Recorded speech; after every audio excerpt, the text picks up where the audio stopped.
Hello बच्चों, let's see this question series. Which of the following statement is correct regarding Newland's law of octaves? Our options is the arrangement of elements in increasing order of their atomic number.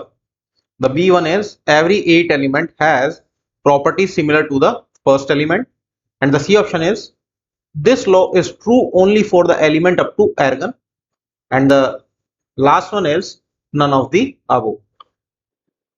So the key concept for this question is Newland's law of octaves. तो अगर इसके हिसाब से बोला जाए Newland law of Octave के हिसाब से, तो if element are arrange in increasing order of their atomic weight. सबसे पहला तो यह है कि इसे एटॉमिक वेट पे बनाया गया मतलब कि इस पीरियोडिक टेबल को, जो भी है न्यूलैंड की पीरियोडिक टेबल थी. तो लिखें यहाँ पे एलिमेंट्स या the arrangement of the elements in increasing order of their atomic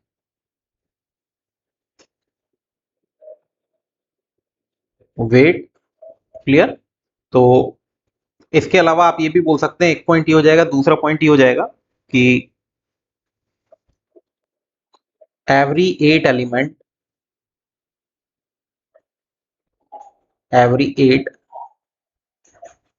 element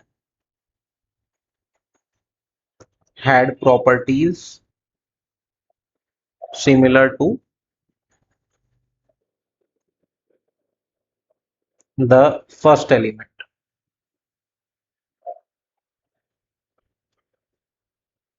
clear.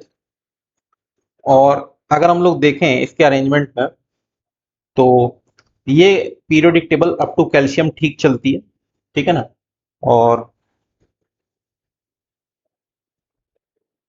This periodic table